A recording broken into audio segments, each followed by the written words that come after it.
There are moments in war that define us more than any medal or victory ever could. Moments when the crosshairs settle on a target, the finger rests on the trigger, and time itself seems to hold its breath. What happens in that space between intention and action can haunt a man for the rest of his life. This is the story of one such moment. A story about a German sniper on the Eastern Front who, in the winter of 1943, made a decision that would defy every order he'd been given, every instinct his training had drilled into him. A decision that, by all military logic, made no sense at all. But perhaps that's exactly why it mattered. This isn't a story about heroes or villains. It's a story about what remains of our humanity when everything around us demands we abandon it.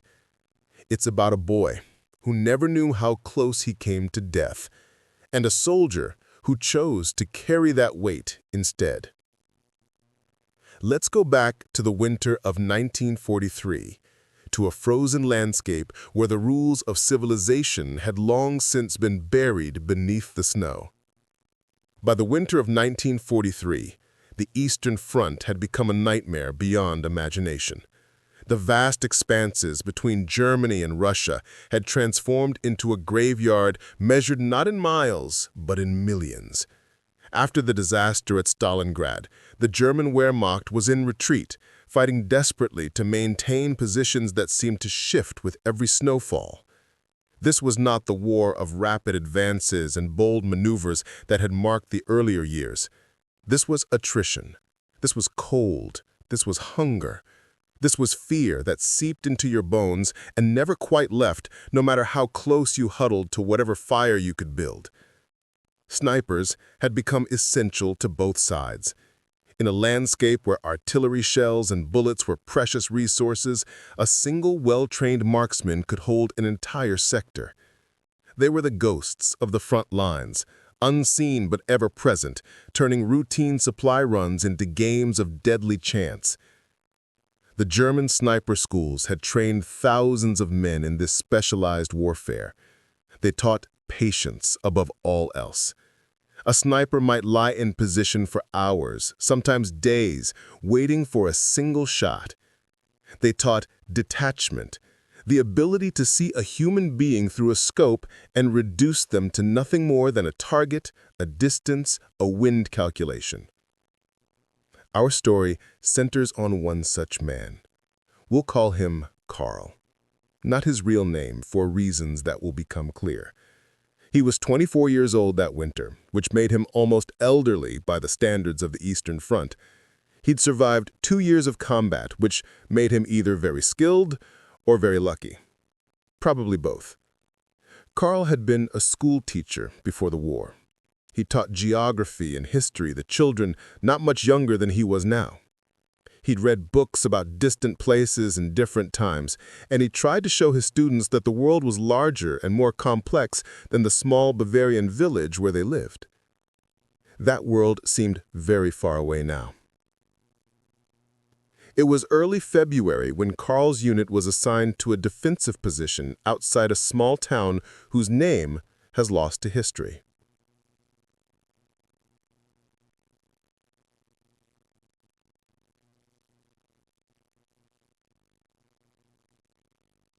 The town itself was barely a town at all, perhaps 40 or 50 buildings clustered around a road that led somewhere more important.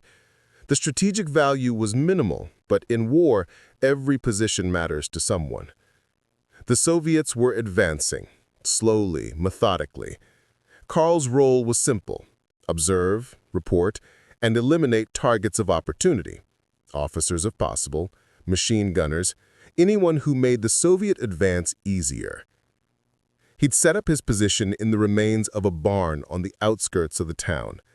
The structure was mostly collapsed, but a section of the loft remained intact, providing both concealment and a clear field of view across the frozen field that lay between German and Soviet lines. He'd arrived before dawn, moving through the darkness with the kind of care that had kept him alive this long. The cold was profound. It wasn't the sort of cold that made you shiver. It was the kind that made you stop feeling anything at all. Carl had wrapped himself in every piece of clothing he could find, but still, the cold found its way in. It always did. Through his scope, the world became a narrow tunnel. A birch tree, stripped bare by winter and shell fragments, a frozen stream cutting across the field, the edge of the town itself, where buildings stood like broken teeth against the gray sky. And then, movement. At first, Carl thought it might be a soldier moving carelessly. But as he tracked the movement, adjusting his scope slightly, he realized his mistake. It was a child. A boy, perhaps 12 or 13 years old, wearing clothes that were far too thin for this weather. He was walking across the field with the kind of purposeful determination that suggested this wasn't his first time making this journey. He carried something in his arms. Carl couldn't quite make it out at first. A bundle of some kind. Carl's training told him to observe, determine if this was a threat, a courier, someone carrying intelligence or supplies. Children had been used for such purposes before. War had long since stopped making distinctions about age. Through the scope, Carl watched the boy's face. He was thin. They were all thin now. But there was something in his expression that struck Carl as unbearably ordinary. The boy looked cold and tired and focused on whatever task he'd been given. He looked like Carl's students used to look when they were concentrating on a difficult problem. The boy was walking toward the Soviet lines. Carl's standing orders were clear. Anyone moving between positions was a potential target. Anyone providing aid or comfort to the enemy was a legitimate military objective. The rules of engagement, such as they were, left little room for interpretation. He settled the crosshairs on the boy's chest. At this distance, roughly 300 meters, it would be an easy shot. The boy was moving slowly, unaware he was being watched. One breath, one squeeze of the trigger, and it would be over. Carl's finger rested on the trigger guard. And then the boy stumbled slightly, and the bundle he was carrying shifted. And Carl saw what it was. Firewood. The boy was carrying firewood. Not intelligence documents, not supplies for Soviet soldiers, not weapons or ammunition or anything that could possibly alter the course of this war by even the smallest fraction. Firewood. Because somewhere, someone was cold, and this child had been sent out into a battlefield to do something about it. Carl had killed before. He didn't know how many times. He'd stopped counting after the first dozen, and that had been more than a year ago. He'd learned not to think of them as people. That way led to madness. They were targets. They were threats. They were the enemy. But this was different, and he couldn't quite articulate why. Perhaps it was because the boy reminded him of his students. Perhaps it was because he could see, with perfect clarity, that this child posed no threat to anyone. Perhaps it was simply that after 2 years of watching civilization tear itself apart, some small part of Carl's soul simply refused to participate any further. He'd been trained to eliminate emotion from his calculations. Distance, wind, the arc of the bullet over 300 meters, these were the things that mattered. Not the face in the scope, not the life attached to the target. But he couldn't stop seeing the boy's face. Time seemed to stretch out. In reality, perhaps 30 seconds passed. In Carl's mind, it felt like hours. He thought about his orders. He thought about his duty. He thought about what his superiors would say if they knew he'd allowed a potential target to pass unmolested. And then he thought about what kind of man he would be if he pulled the trigger. The winter wind blew across the field, kicking up small swirls of snow. The boy kept walking, oblivious to the scope trained on his back, to the finger resting on the trigger, to the fact that his life hung by the slenderest of threads. Carl took his eye away from the scope. He lowered his rifle slightly, He watched the boy continue across the field, growing smaller and smaller, until he finally disappeared into the tree line on the far side. And then Carl was alone again, with the cold and the silence and the weight of what he'd chosen not to do. Carl never reported the incident. How could he? What would he have said? "I saw a target, but chose not to engage because it was a child carrying firewood." In the calculus of war, mercy was not a category that appeared in any report. He remained in that position for 3 more days. He fired his rifle twice during that time, once at a Soviet machine gun crew that was pinning down German infantry, once at what appeared to be an officer directing troop movements. Both shots found their mark. Both times, he felt nothing. But he couldn't stop thinking about the boy. At night, when exhaustion finally dragged him into something approximating sleep, he would see that face through his scope. Sometimes in his dreams he pulled the trigger. Sometimes he didn't. He wasn't sure which version haunted him more. Years later, long after the war had ended and Carl had returned to what remained of his former life, he'd think about that day in February. He'd survived the war, though barely. He'd been wounded twice in the final year, and when the surrender finally came in May of 1945, he'd wept with relief that it was over. He never returned to teaching. He told himself it was because the schools needed younger men, men who hadn't seen what he'd seen. But the truth was simpler and harder. He couldn't look at children anymore, without seeing them through a scope, without calculating distances and wind speeds, without feeling his finger ghost across an imaginary trigger. He took a job in a factory instead. Simple work, repetitive, the kind of work that didn't require him to think too much. He never spoke about the war, even when other veterans gathered to share stories. What would he tell them? That he'd spent 2 years as a sniper? That he'd killed more people than he could remember? That the one moment that defined his entire experience was the time he chose not to kill a child who was carrying firewood? It didn't make for a good story. It didn't have a hero, or a moral, or a satisfying conclusion. It was just a moment when a man decided that some lines, once crossed, could never be uncrossed. We don't know what happened to the boy.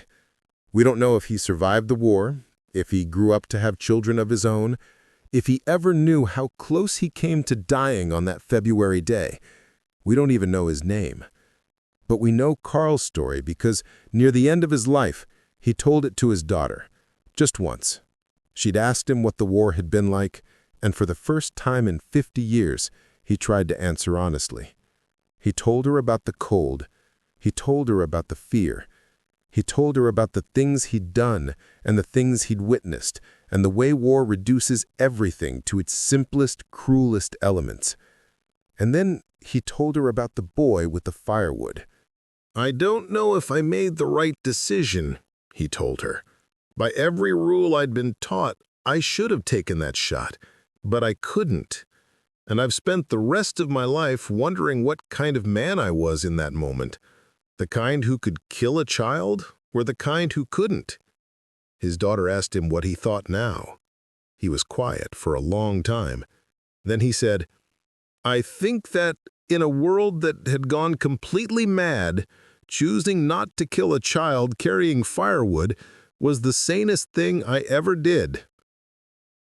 War asks impossible things of us. It takes ordinary people, teachers and farmers and shop clerks, and asks them to do extraordinary violence. It creates situations where the rules of civilization are suspended, where moral calculations become unrecognizable, where the difference between right and wrong can blur beyond recognition. And yet, even in those circumstances, even when every external pressure demands we abandon our humanity, some part of us still knows the difference. Some part of us still capable of saying no. Carl's story isn't about heroism. He wasn't a hero. He was a soldier who served in a terrible war, who followed orders, who did things he would spend the rest of his life trying to forget. But in one moment, faced with a choice that seemed to have only one possible answer, he chose differently. He chose to let a boy live. That choice didn't end the war. It didn't save millions of lives or change the course of history. The boy probably never knew he'd been in danger. Karl never received recognition for his mercy.